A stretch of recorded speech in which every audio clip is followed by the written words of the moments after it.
Bonjour à tous, chers participants. Je me présente, Alexia Barbier, je suis chargée de projet développement des marchés internationaux au service accélère de la Chambre de commerce du Montréal métropolitain. Nous vous souhaitons la bienvenue à ce webinaire de la série Rencontres internationales qui porte aujourd'hui sous le thème du potentiel de l'intelligence artificielle pour affronter les enjeux de main-d'œuvre et de formation. Permettez-moi tout d'abord de remercier nos partenaires qui ont rendu cet événement possible, en commençant par notre collaborateur EDC, ainsi que notre partenaire Développement économique Canada pour les régions du Québec, pour son soutien à l'ensemble de nos activités en commerce international. Avant de commencer, je vous invite à prendre un moment pour observer les outils dont vous disposez. Si vous avez des questions à poser, veuillez les écrire via la boîte questions et réponses Q&A située au bas de votre écran au centre. Et nous allons y répondre durant la période de questions qui aura lieu à la fin de la présentation. Veuillez noter que ce webinaire sera enregistré sur notre chaîne YouTube. Il y a également un sondage en cours que nous vous invitons de nos objectifs internes.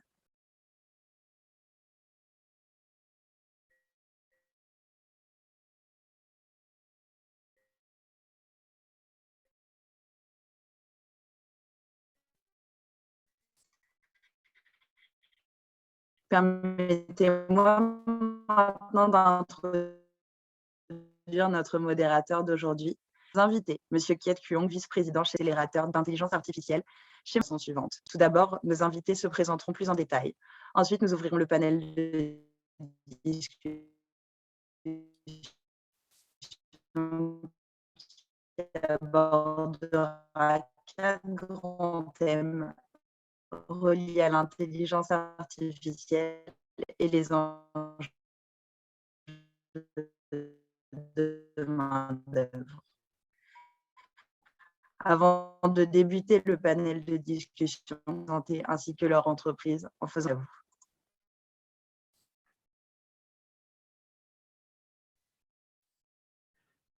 Bonjour à toutes et à tous. C'est un plaisir d'être avec vous aujourd'hui, d'être votre modérateur. Je suis très content d'être avec Kiet Kuong du groupe La Rochelle, avec Grégory Dutrieux du groupe Ericsson. Je vais leur laisser l'opportunité de se présenter, mais avant toute chose, je voulais vous donner quelques informations me présenter moi-même et vous donner quelques informations sur Scale AI. Donc, je suis le directeur général de Scale AI. Mon parcours, j'ai fait les télécommunications pendant longtemps, on en parlait avec Grégory sur Ericsson en France. J'ai travaillé dans l'industrie des médias, dans l'industrie des Yellow Pages, et on était président et Chief Executive Officer des Yellow Pages au Canada. Et je travaille depuis 4 ans maintenant dans l'intelligence artificielle à Montréal, à la fois comme directeur général de Scale AI et comme responsable d'un incubateur et d'un accélérateur de start-up en intelligence artificielle à HEC Montréal qui s'appelle NextAI et le Creative Destruction Lab. Juste quelques mots sur Scale AI. Scale AI, nous sommes un organisme fédéral créé par le gouvernement fédéral avec le support du gouvernement du Québec.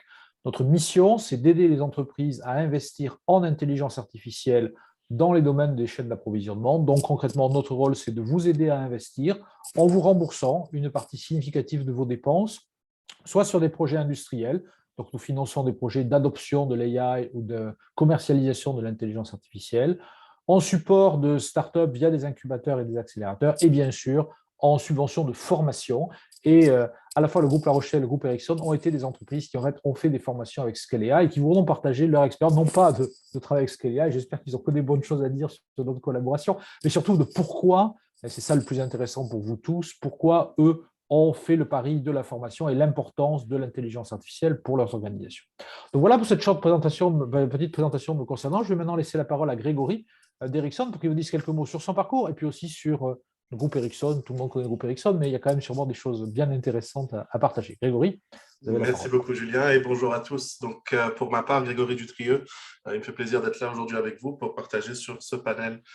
J'ai commencé ma carrière à Montréal il y a un peu plus d'une dizaine d'années, donc dans le domaine technique de Big Data ou de l'ingénierie de données. Et puis ensuite, j'ai quand même bifurqué sur l'apprentissage machine plus récemment dans ma carrière. J'ai commencé avec HP, le groupe software de HP à l'époque, dans le domaine du conseil de services professionnels, avant d'être embauché par Accenture et de développer ma carrière plus dans la livraison de projets et la définition de solutions dans le domaine, encore une fois, de l'ingénierie de données et de l'apprentissage machine. Donc aujourd'hui, je travaille depuis plus de 2 ans maintenant pour Ericsson, pour l'accélérateur global en intelligence artificielle qui a été mis en place à l'intérieur d'Ericsson pour supporter justement l'adoption de l'intelligence artificielle et de l'apprentissage machine à l'interne de nos différentes unités d'affaires. Donc, c'est un groupe de 300 personnes à l'échelle mondiale, dont 30 personnes sont présentes à Montréal.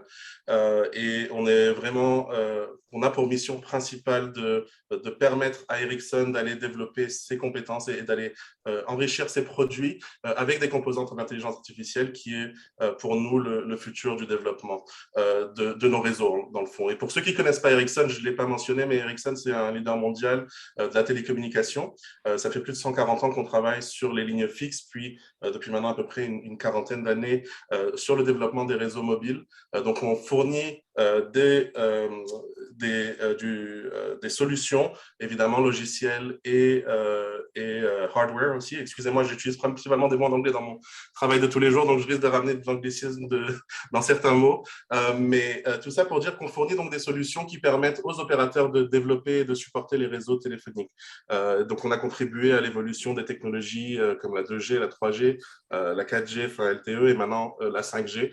On se concentre principalement de nos jours sur toutes les opportunités que la 5G apporte, spécialement dans le domaine de tout ce qui est des solutions qu'on peut développer autour périphérique des réseaux 5G qui maintenant apportent des solutions qui permettent de supporter du low latency, enfin de la latence très faible dans le fond et qui permettent d'aller chercher des opportunités qui n'étaient pas disponibles avant avec les réseaux qu'on avait précédemment. Très demandé par les joueurs, la latence faible, hein. Très important pour ceux qui jouent en ligne. Exactement aussi. Il y a d'autres applications plus critiques dans des domaines. Mon fils dirait que c'est bien critique la latence pour les jeux en ligne. Merci, mais c'est vrai que c'est un des domaines qui est très recherché ces derniers temps. Ouais. Donc voilà, tout ça pour dire qu'on est ravis d'être là. Je suis ravi de présenter évidemment pour nous le challenge que représente l'évolution de nos ressources dans le domaine de l'intelligence artificielle est critique pour le futur d'Ericsson. Donc on travaille activement à supporter nos ressources et pour les faire évoluer dans ce domaine-là. Donc c'est évident que c'est pas un accélérateur de 300 personnes qui va faire bouger toute une compagnie de plus de 100 000 personnes. Donc ça prend d'autres outils et Scale AI a été là depuis 2 ans pour nous fournir certains de ces outils. Je suis ravi d'en parler aujourd'hui avec vous. Donc on pourra en parler un peu plus tard. Je vais laisser Kiet se présenter puis ensuite on va pouvoir continuer. Kiet, c'est à vous. Oui, merci Grégory, merci Julien. Bonjour à toutes et à tous. En fin de compte, juste rapidement, j'essaie de faire ça rapidement. La Rochelle Groupe Conseil, c'est une entreprise fondée en 2006.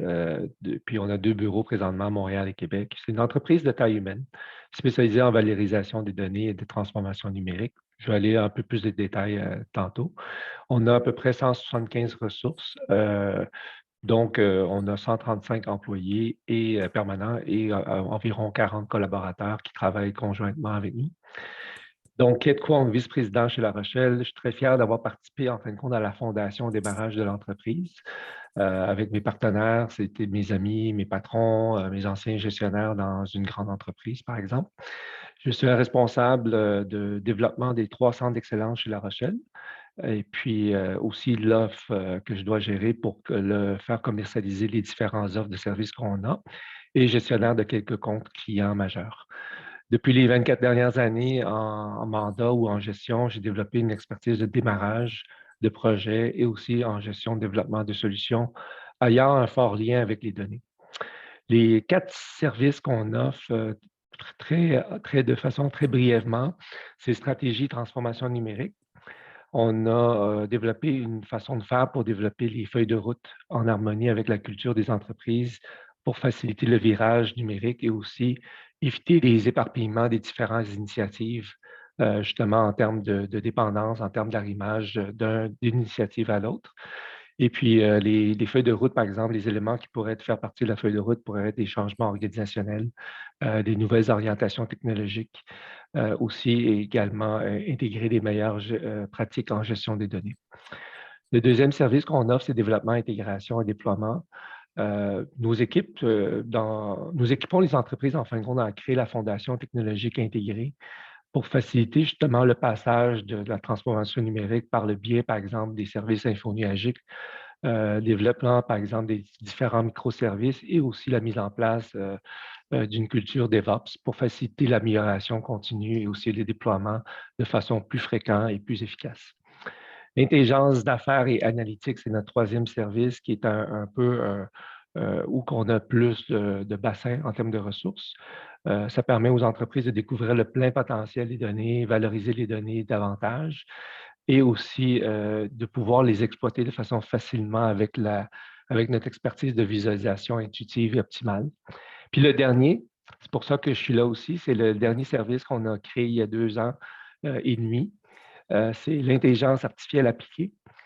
C'est, en fin de compte, pour nous, c'est naturel parce qu'avec l'intelligence d'affaires qu'on a développée au cours des 16 dernières années, c'est naturel le parcours d'avoir l'intelligence artificielle appliquée. Donc, profiter des données davantage, gestion des données massives. On a développé une pratique sur la définition de gouvernance des données avec le côté de l'éthique, comment bien utiliser les données, la sécurité de l'information, et aussi une des architectures pour gérer la puissance de calcul, etc. Et nos experts accompagnent tout au long des projets d'apprentissage machine, justement, pour faciliter, par exemple, la mise en place des classifications, le traitement de langage, la reconnaissance des motifs et la création des systèmes d'experts. Fait que c'est une brève description de La Rochelle et de moi. Excellent. Merci, Julien. Peut-être on va continuer avec toi parce que, évidemment, ce qui est intéressant dans toutes nos problématiques d'intelligence artificielle, c'est qu'on sait que l'intelligence artificielle ouvre énormément de potentialités, mais on sait aussi qu'au-delà de la création des algorithmes, il y a un sujet critique actuellement, enfin au Québec et partout dans le monde, c'est l'acquisition des talents. Puis moi, je serais intéressé de t'entendre, Kate, d'abord sur le groupe La Rochelle, à 2 niveaux. D'abord, dans le groupe La Rochelle, comment ça se passe, le sujet des talents, est-ce que c'est facile d'en trouver, mais aussi tous les clients que vous voyez à l'extérieur, comment la problématique des talents se pose pour à la fois le groupe La Rochelle et puis pour tous les clients que vous servez? Je dirais que la pénurie de main-d'œuvre, c'est vraiment large présentement. Ça touche tout le monde. On parle de restaurateurs, on parle des développeurs, on parle aussi des gestionnaires et tout. Alors, ce n'est pas seulement au niveau de l'intelligence artificielle qui a déjà peu de talent initialement.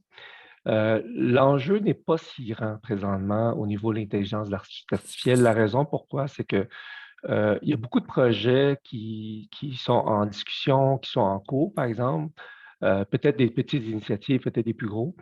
Par contre, qu'est-ce qu'on frappe souvent comme mur chez nos clients lorsqu'on démarre des dossiers d'intelligence artificielle, c'est qu'on s'aperçoit très rapidement qu'il n'y a aucune disponibilité, par exemple, la mise en place de la gestion des données. Les données font partie d'une adéquation importante de la solution à l'intelligence artificielle, puis les entreprises, ils pensent déjà à la solution finale et non à la fondation. Fait que nous, notre enjeu présentement, c'est d'avoir une pénurie de main-d'œuvre, oui, au niveau d'expertise en intelligence artificielle, mais aussi en intelligence d'affaires. Donc, la création, en fin de compte, les jeux de données, l'intégration continue des données de façon massive, traitement des données, je dirais, de façon adéquate avec la notion de gouvernance puis d'éthique est un grand enjeu, surtout dans la pénurie de main-d'œuvre qu'on voit présentement. Fait que ça permet de voir 2 choses. Un, au niveau de la fondation, la mise en place de la fondation. Puis cette mise en place requiert une certaine expertise. Puis c'est là aussi qu'il y a une pénurie de main-d'œuvre, hors la pénurie de main-d'œuvre d'experts au niveau développement algorithmique et tout. Ce que tu dis est très important parce qu'effectivement, pas d'intelligence artificielle s'il n'y a pas une réflexion d'affaires avant et un travail sur les données. Nous, dans Scalia, quand on valide des projets, c'est très, très clair. Et donc, effectivement, la pénurie de talent, elle est bien à tous les niveaux. Peut-être, Grégory, vu d'Ericsson dans une problématique plus mondiale, hein, puisque votre centre d'expertise est au niveau mondial, comment vous voyez cette question des talents au niveau du groupe Ericsson et puis comment, plus spécifiquement, sur le marché du Québec, le marché de Montréal, cette problématique de talent se pose pour une grande organisation comme Ericsson? Dans le cadre de notre organisation, à nous, qui est basée donc, aux États-Unis, au Canada, en Suède et en Inde, on voit vraiment qu'il y a à différents endroits dans le monde des enjeux vraiment différents sur la question. Je dirais que pour le moment, à Montréal, de ce qu'on voit, oui, il y a une limite dans le nombre de talents disponibles, mais on a quand même la chance d'avoir un secteur très développé, un écosystème très développé dans ce domaine-là qui permet pour l'instant de répondre à notre demande en tout cas, de ce qu'on peut voir dans le court terme. On a beaucoup plus à l'international, je dirais aux États-Unis, de plus gros problèmes à recruter de notre côté, parce que là, il y a beaucoup plus de demandes sur le marché et la demande est beaucoup plus compliquée. On a beaucoup plus de mal à répondre à cette demande, dans le fond. Ce qui est spécifique pour nous, en tout cas, je pense à Ericsson et peut-être d'autres compagnies qui sont dans le même cas, c'est que trouver des talents dans le domaine de l'intelligence artificielle ou de l'apprentissage machine, on peut arriver à en trouver. Le problème, c'est que des talents qui ont la compétence des télécoms, c'est là où ça devient un gros challenge. Et c'est un domaine qui est très technique, qui est très avancé, dans lequel on travaille avec des normes comme 3GPP, qui sont des normes internationales qui définissent la structure et la façon dont les réseaux doivent être définis. Et cette contrainte de compétences de domaine en fait du télécom, c'est là où on rencontre un gros problème, parce que même si on arrive à embaucher des gens dans le marché local, le temps de les former et de faire en sorte qu'ils soient efficaces, on perd un temps très important. Donc c'est pour ça qu'on est arrivé à développer, en tout cas de notre côté, à mettre en place une approche un peu hybride dans laquelle on va composer des équipes qui ne sont pas simplement faites d'experts dans le domaine de l'intelligence artificielle qu'on peut embaucher sur le marché actuellement, ou des gens qui graduent récemment, mais aussi on va essayer de former à l'interne des personnes qui ont l'expertise du domaine d'affaires télécom et d'aller leur donner les outils nécessaires pour travailler avec ces experts de l'intelligence artificielle de façon la plus efficace possible pour réussir à développer des solutions. Donc, c'est l'approche qu'on a prise, nous, et avec Scale AI, on a réussi à mettre en place 2 programmes présentement dans les 2 dernières années qui nous ont permis d'aller recruter des équipes techniques, en fait, des personnes de nos équipes qui ont quand même un background très technique, donc que ce soit des développeurs, des architectes, des personnes qui ont ce rôle-là, et d'aller leur donner des compétences spécifiques dans le domaine de l'apprentissage machine ou de l'ingénierie de données, parce que comme Kiet l'a mentionné, le problème parfois, c'est pas développer les algorithmes, c'est vraiment d'avoir un pipeline ou un flux de données continu qui permet de soutenir les problématiques d'intelligence artificielle. Et souvent, on se rend compte que c'est là où il y a des gros challenges. Donc, c'est vraiment donner tous ces outils à ces personnes-là qui ont la compétence du domaine d'affaires pour aller justement commencer des projets à l'interne qui pourraient être supportés par des experts d'intelligence artificielle, mais qui n'ont pas nécessairement besoin d'être uniquement drivés par ces experts-là qui, eux, mettront beaucoup de temps à aller acquérir cette compétence technique, malheureusement. Excellent. Écoute, on dirait qu'on a travaillé nos transitions pendant 6 mois avant de faire cette réunion, parce que ma question suivante, c'est évidemment, pourquoi est-ce qu'on fait un projet de formation? Pourquoi Ericsson a fait un projet de formation? Pourquoi La Rochelle en a fait un? Mais puisque tu viens de parler un petit peu du projet de formation d'Ericsson, je pense que les enjeux d'affaires, tu les as déjà pas mal adressés. Ce qui serait intéressant, c'est de comprendre, pour les gens qui nous écoutent, je pense, quel a été le processus interne pour arriver justement à la décision de faire cette formation, et puis comment vous l'avez exécutée, et finalement avec qui vous avez fait ce genre de choses, avec quel partenaire vous avez travaillé, et comment vous êtes organisé en interne. Parce que le processus de décision dans une organisation, c'est toujours important. Faire de la formation, oui, mais comment convaincre finalement ces managers de la nécessité de faire? Oui, ben, je serais ravi de répondre à cette question parce que ça a été un processus. Comme tu viens de le mentionner, c'est pas une simple décision, même. Aucun exécutif pourrait prendre une décision aussi importante. On parle évidemment de plusieurs centaines d'employés dont on a besoin de prendre des centaines d'heures pour dédier justement à cette formation. Donc, ça représente beaucoup de coûts à l'interne, c'est certain, mais pour nous, la décision, elle a été motivée, juste pour commencer par répondre à la question de comment est-ce que c'est venu la pensée d'aller justement faire ces programmes de upskill, donc de développement à l'interne des compétences. Pour nous, c'est venu assez vite dans le sens où on s'est dit, on a ce problème de manœuvre. On voit que en tout cas, des personnes qui graduent à l'université, qui ont un background en télécom avec des expériences en intelligence artificielle, il y en a très peu. Donc, allons créer notre propre bassin de ressources. On a vu qu'il y avait un fort besoin et ça correspondait aussi à une forte demande de nos employés. Donc, c'est quand même aussi important pour la rétention des employés, on s'entend, de leur fournir des outils qui répondent à leurs besoins ou à leur désir d'évoluer parce qu'il faut qu'ils puissent évoluer dans leur carrière. On parle d'employés, comme je l'ai dit précédemment, qui sont des gens très techniques, donc des développeurs ou des architectes, donc qui ont déjà un background assez technique et qui ont un intérêt certain depuis, et spécialement avec le développement qu'il y a eu dans les dernières années de l'intelligence artificielle et de l'apprentissage machine. Donc, il y avait un intérêt à aller acquérir des connaissances dans ce domaine. Donc, ça, c'est pour la justification du comment est-ce qu'on est arrivé à cette conclusion que ça pouvait potentiellement être stratégiquement une bonne décision pour nous d'aller investir dans cette approche. La façon dont on l'a fait, ça a été en plusieurs étapes. La première étape a été de mettre en place un programme et ça peut paraître un peu contre-intuitif, mais ça a beaucoup fonctionné chez nous, de mettre un programme non pas de formation pour les employés, mais pour les cadres et les dirigeants de l'entreprise. On l'a fait dans le cadre du Canada, donc à l'échelle globale du Canada, où on les a formés, non pas dans le domaine technique, mais dans le domaine d'affaires, de quels sont les avantages d'amener des solutions d'intelligence artificielle à l'interne de la compagnie, quelle est la méthode pour faire ça, donc quelles sont les compétences requises. Donc on parle de compétences comme on mentionnait précédemment, sur la gestion des données, et aussi des compétences évidemment de développement d'algorithmes et enfin des développements de MLOps, ou de maintenir des modèles développés en production pour les maintenir à jour.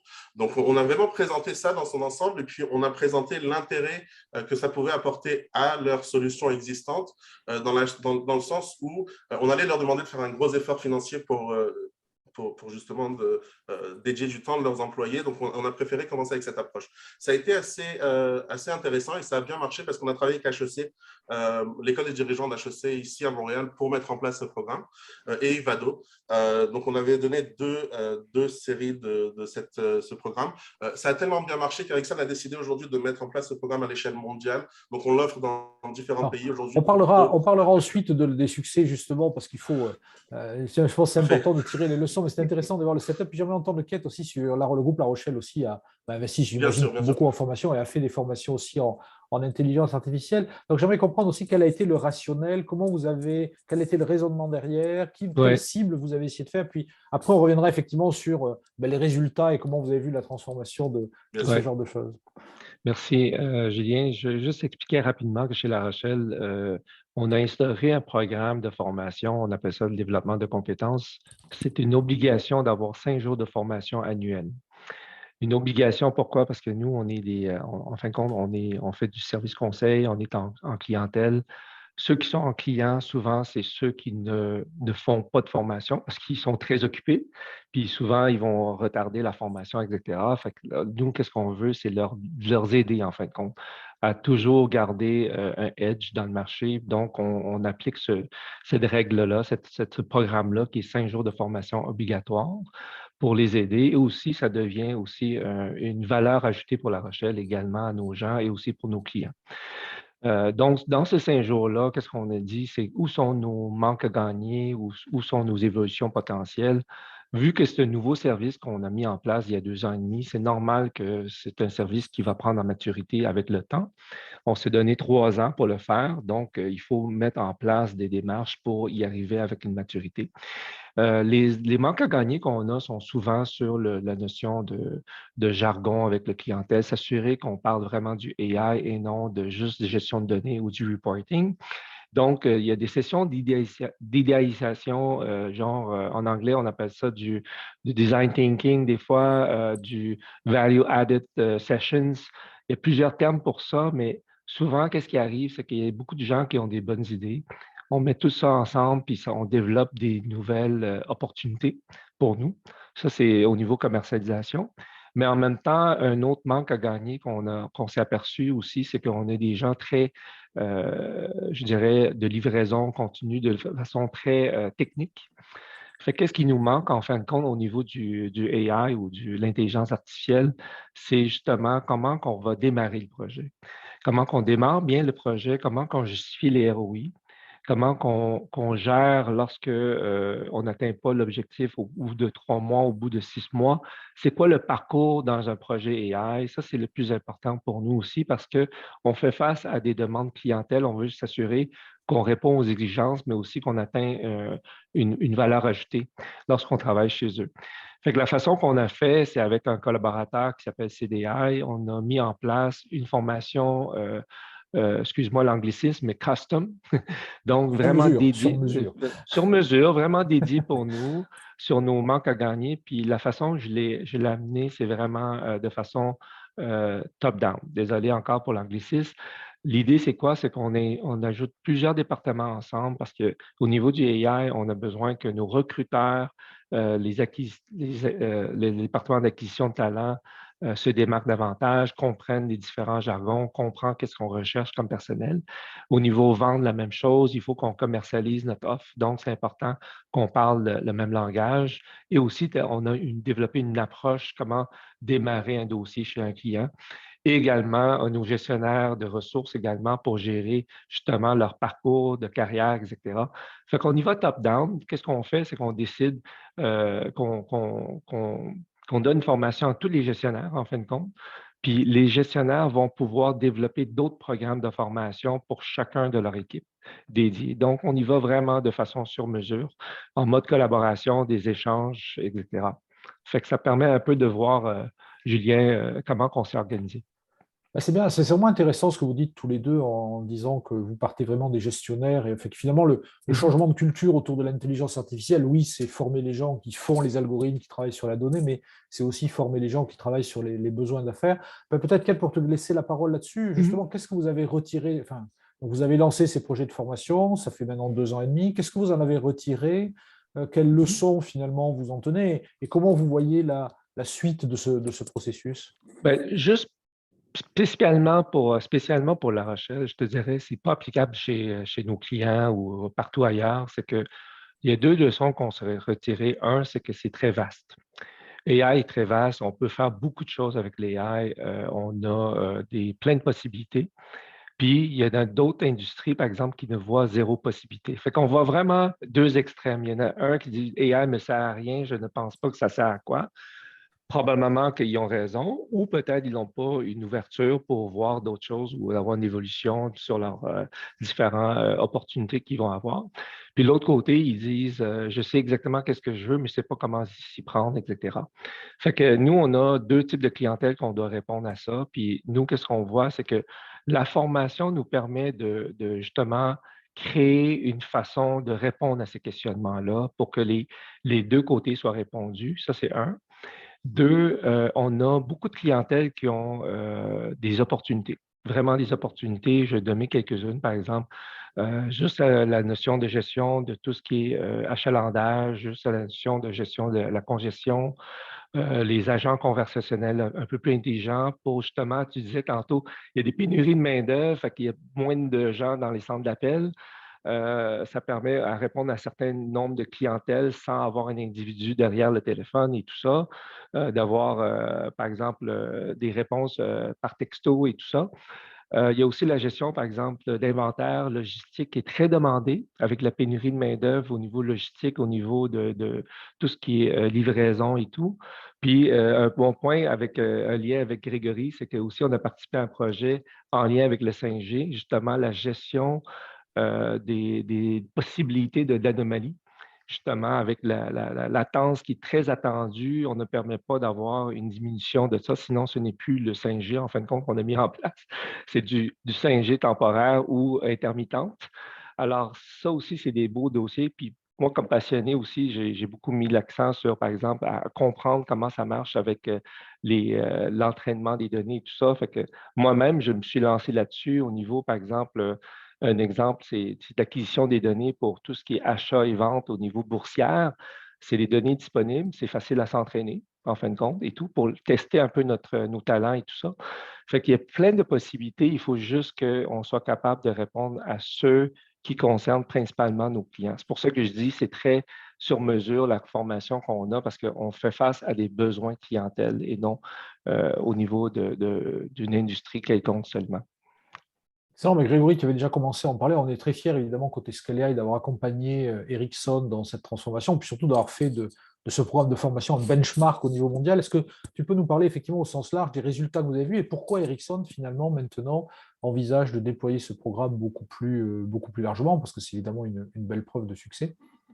Oui, oui, c'est certain que, je dirais, je vais commencer par dire déjà que la possibilité, grâce au financement de Scale AI, de mettre en place ces programmes à l'échelle du Québec. On a commencé au Québec, puis ensuite, cette année, on s'est étendu sur l'ensemble du Canada avec des employés en Ontario aussi qui se sont joints au programme.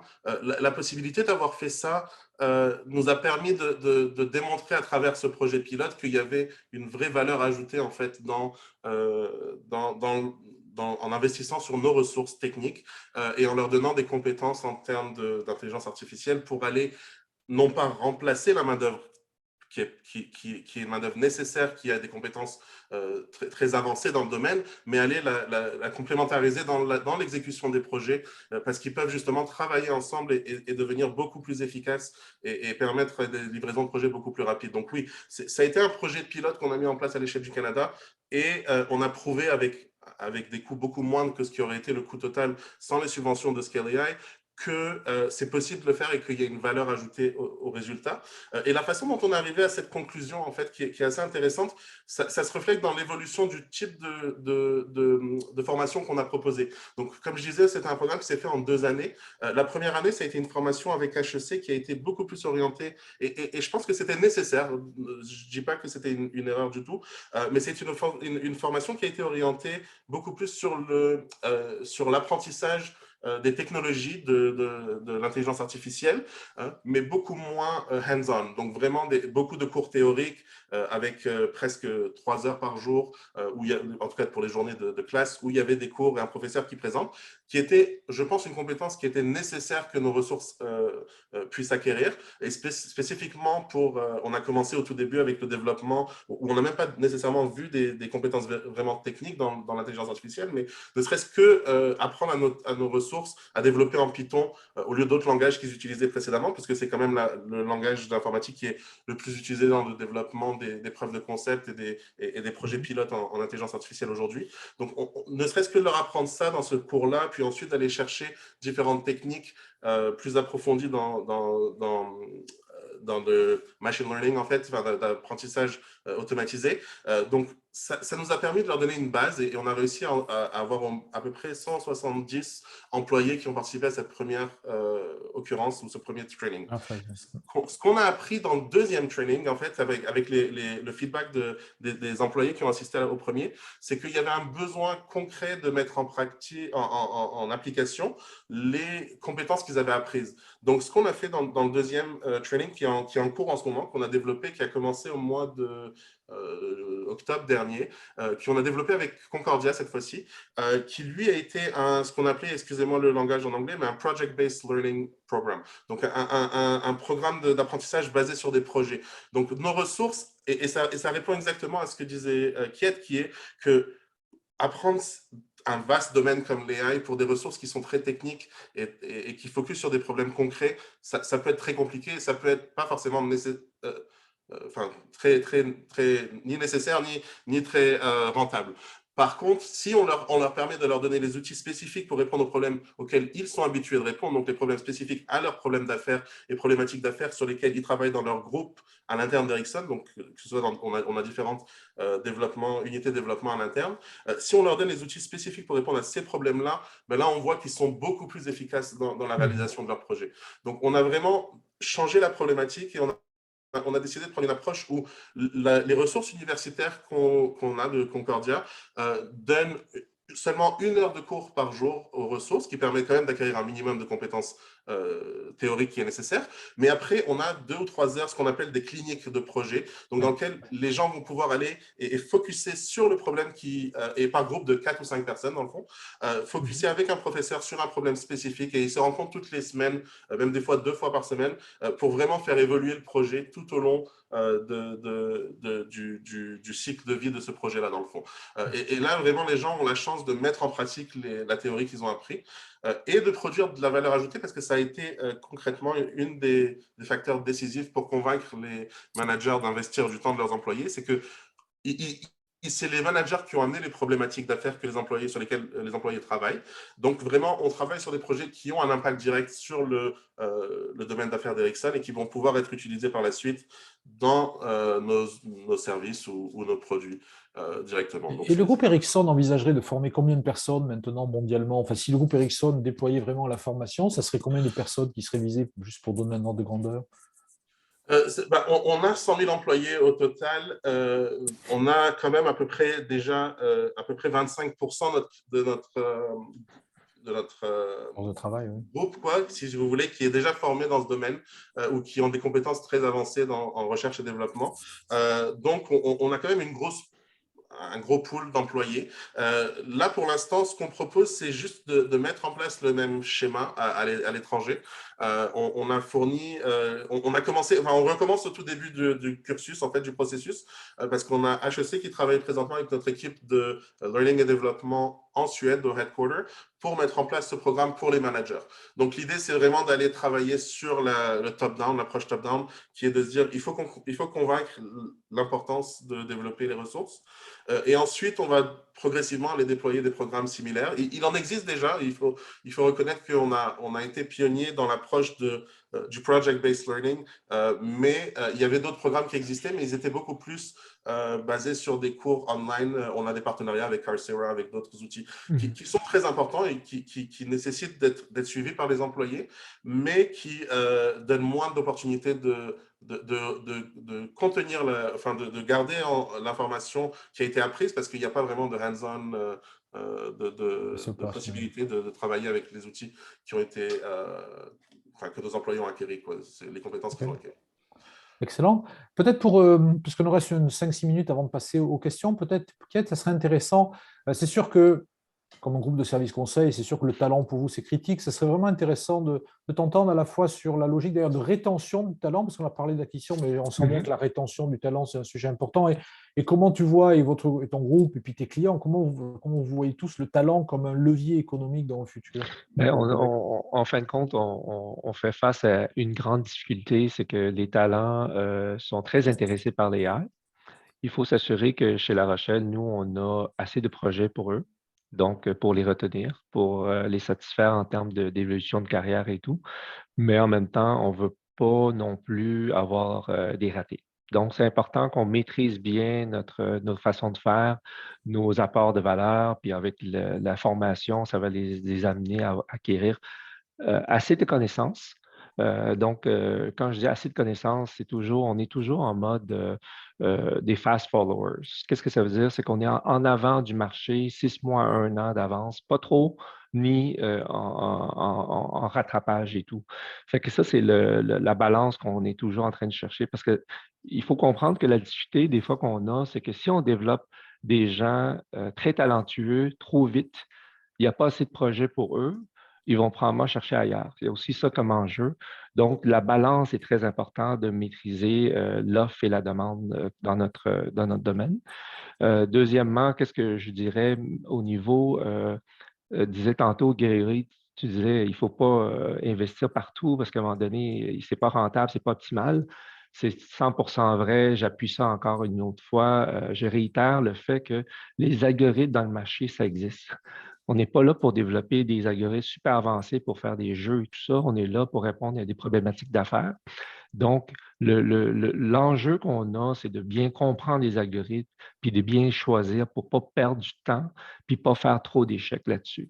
Fait que ça, c'est des choses que les entreprises, des fois, ne comprennent pas nécessairement.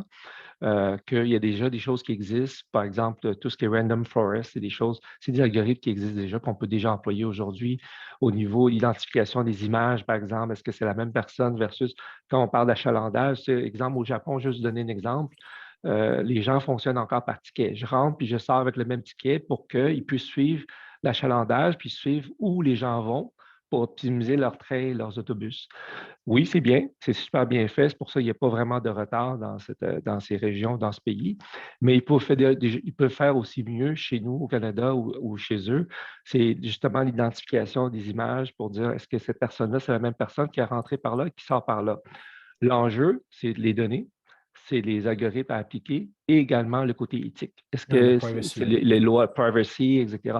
Fait que c'est tout ça comme enjeu qu'on doit aider les entreprises à se démarquer et puis à enlever tout le côté, mettre en place l'anonymisation des données, etc. Fait que c'est vraiment beaucoup de travail pour s'assurer qu'on a un projet de façon éthiquement responsable et tout.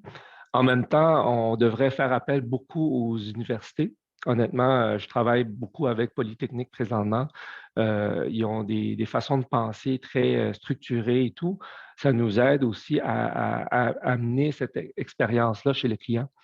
Donc, si je complète pour la partie formation, Julien, mon idée est la suivante avec mon équipe, c'est on se forme, on forme tous nos gens à travers l'entreprise et également, on doit former nos clients.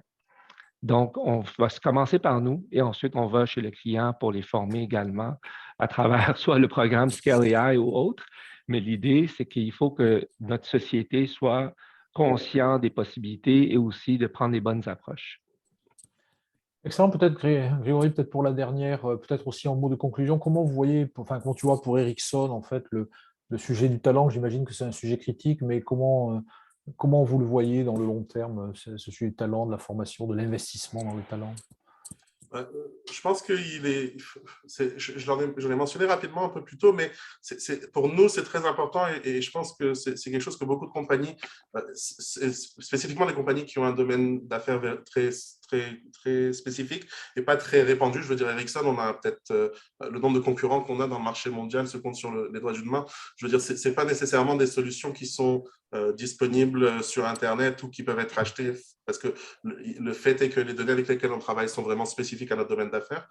Si c'est dans ces cas-là, pour moi, la meilleure approche, c'est vraiment une solution hybride, comme je le disais un peu plus tôt, dans laquelle il faut aller. Bien sûr, et évidemment, ce n'est pas quelque chose qu'on peut se permettre de ne pas investir dans ça. C'est vraiment la main-d'œuvre spécialisée dans le domaine d'affaires de l'intelligence artificielle. On a besoin d'avoir des experts en ingénierie de données, des experts en machine learning development, des experts en IA dans l'ensemble. Mais il faut complémentariser cette main-d'œuvre par nos experts à l'interne du domaine d'affaires qui, eux, peuvent acquérir les outils nécessaires pour aller justement former des équipes multidisciplinaires, si on veut, qui ont cette approche, qui sont capables d'aller adresser n'importe quelle problématique d'affaires et de trouver les bonnes solutions le plus rapidement possible pour y répondre. Pour moi, ça reste critique. Je ne l'ai pas mentionné précédemment, mais c'est quelque chose qui a été aussi un grand succès dans notre projet pilote à Montréal et dans le reste du Canada cette année. C'est qu'on a investi le temps des data scientists, des scientifiques de données, des ingénieurs de données qui travaillent dans nos équipes pour l'accélérateur d'intelligence artificielle. On leur a demandé d'investir leur temps pour aller supporter les ressources qui étaient en formation. Que ce soit pour leur donner s'ils avaient des questions en dehors des temps de classe où les membres universitaires étaient disponibles, mais aussi on a demandé on a présentement 26 projets qui sont faits en parallèle et on a une trentaine de ressources dans notre équipe à Montréal. Donc chacun de nos spécialistes ont pris un projet sous leur aile et ont travaillé avec les équipes et les personnels universitaires de Concordia pour le programme qu'on roule en ce moment, travaillent activement avec eux pour supporter le projet. L'avantage de ça, c'est que ça permet de créer une continuité dans l'exécution de l'apprentissage. Donc, ça ne s'arrête pas quand la classe s'arrête. Dans le fond, ou quand le projet de formation est terminé, on peut aller plus loin parce qu'ils ont un contact à l'interne qui a l'expérience pour les soutenir. Ça a été vraiment très important. En tout cas, ma recommandation serait pour les autres personnes qui seraient ici intéressées à mettre en place des formations, de s'assurer d'avoir des experts à l'interne qui sont capables de supporter les ressources qui sont en train d'être formées parce que c'est vraiment critique. C'est important. Non, mais c'était vraiment, écoutez, vraiment passionnant de vous entendre, beaucoup de points communs et en même temps des nuances, parce que vous n'êtes pas sur les mêmes sujets évidemment, mais vraiment ce côté formation, l'appui sur l'interne, la sensibilisation des managers aux différentes technologies, le besoin de formation à la fois pour updater les compétences, pour garder les gens, enfin beaucoup de belles choses. On a quelques questions qui sont arrivées dans les Q&A, puis vraiment je vous incite tous à en poser via l'application Q&A en fait de Zoom. N'hésitez pas, on est là pour y répondre. Il y a eu quelques questions sur le fonctionnement de Scale AI et puis aussi sur est-ce qu'on peut utiliser finalement ce qui a été développé avec Ericsson, est-ce que ça peut être utilisé? Peut-être de manière générale, pour Scale.ai, je vais répondre. Peut-être, Grégory, si les gens veulent partager plus spécifiquement, je te donnerai la parole. Si les gens veulent partager, mais si tu veux partager plus spécifiquement le contenu de la formation. En fait, nous, on subventionne 2 types de formations. Puis, de manière générale, c'est ce qu'il y a sur le marché, ce qu'on appelle les formations publiques et les formations custom, sur mesure, privées. Enfin, on peut les appeler comme on veut.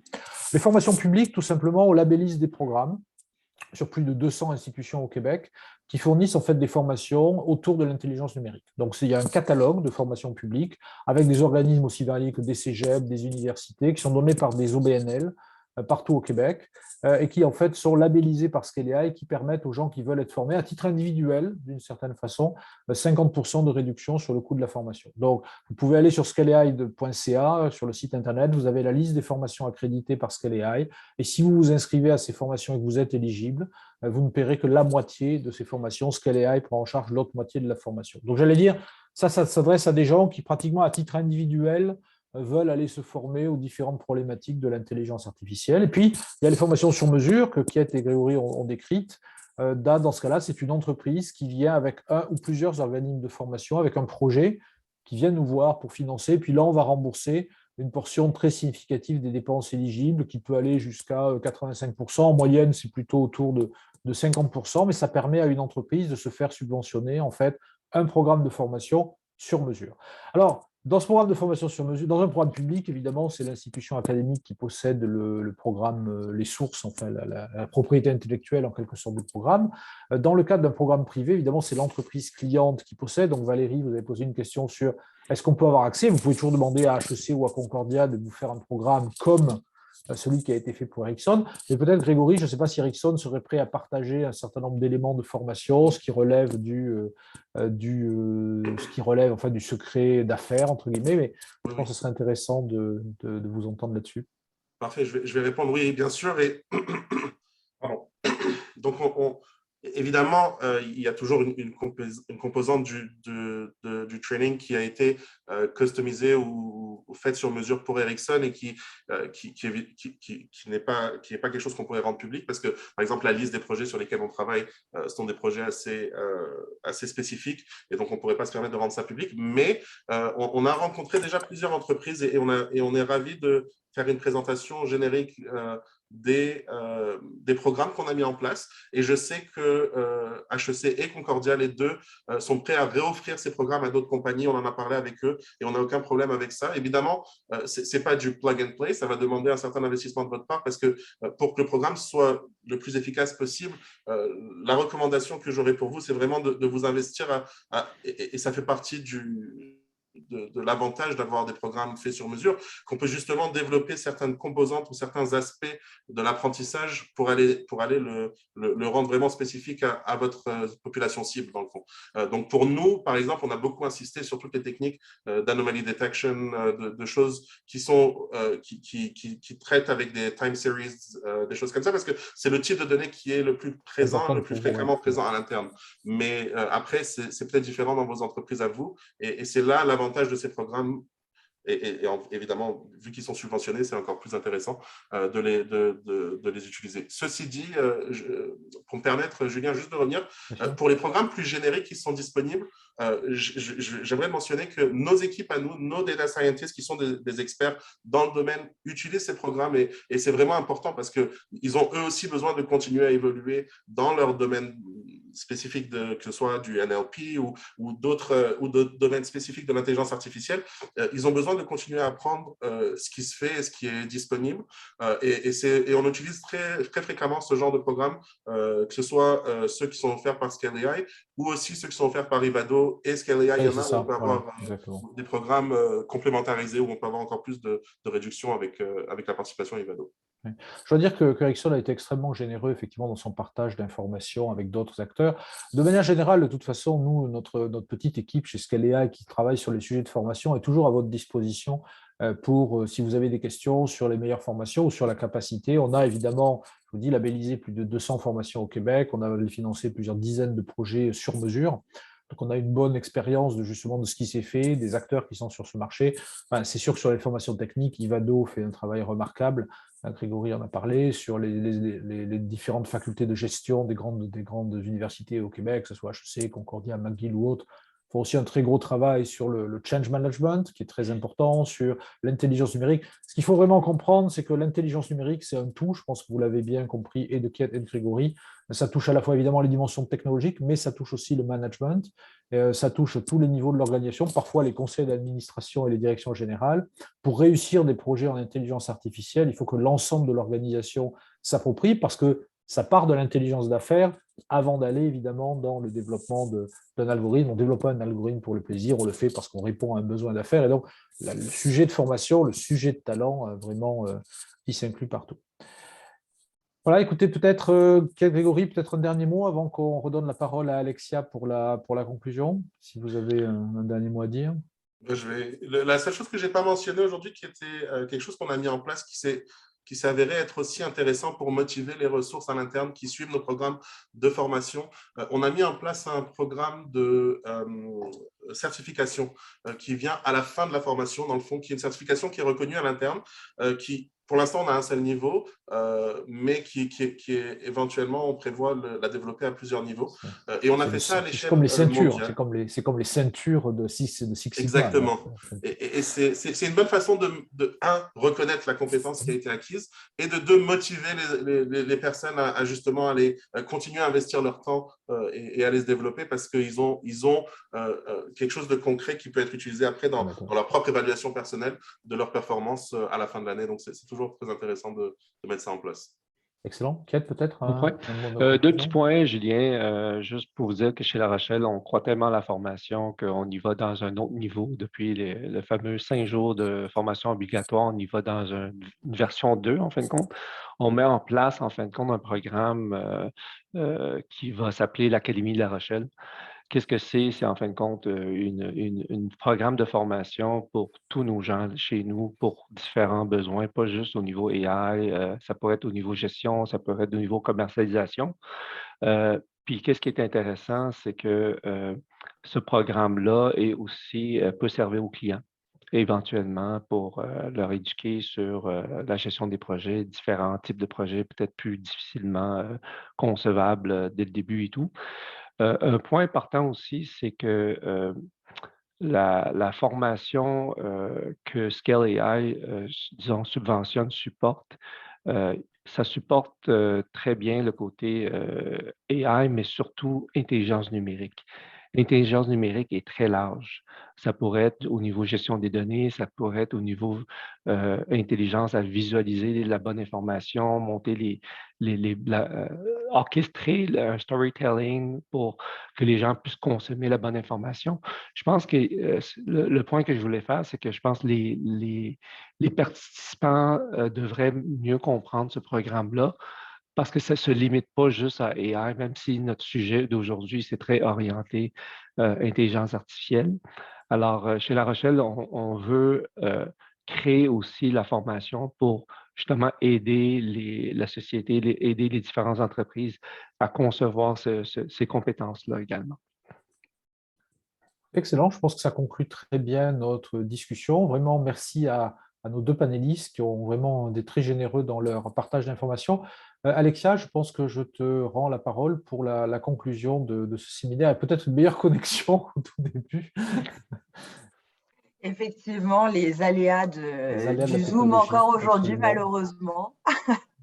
En tout cas, merci à tous, vraiment, au nom des participants puis de toute l'équipe de la Chambre.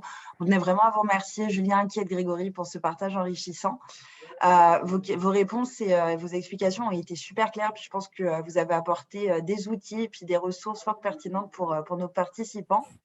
J'en profite aussi pour vous rappeler que le 22 mars prochain, donc à la Chambre, Scale AI et le Forum IA Québec s'associeront à nouveau pour créer une deuxième édition des rencontres IA sur une journée. Donc, on vous invite fortement à vous inscrire. Ça promet d'être riche en apprentissage et en opportunités. Puis c'est tout à fait en lien avec le webinaire de ce jour. Donc, encore une fois, merci à tous pour votre présence aujourd'hui. Je vous demanderai également de bien vouloir remplir le sondage de satisfaction que vous allez recevoir en quittant. Ça nous aidera à mieux comprendre vos besoins et à améliorer nos événements pour la suite. Donc, merci encore, ça fait un vrai plaisir de modérer ce webinaire avec vous. Puis, je vous souhaite une très belle journée. Au plaisir de vous revoir dans nos prochaines activités. Merci. Merci à tous. Au revoir. Merci. Au revoir.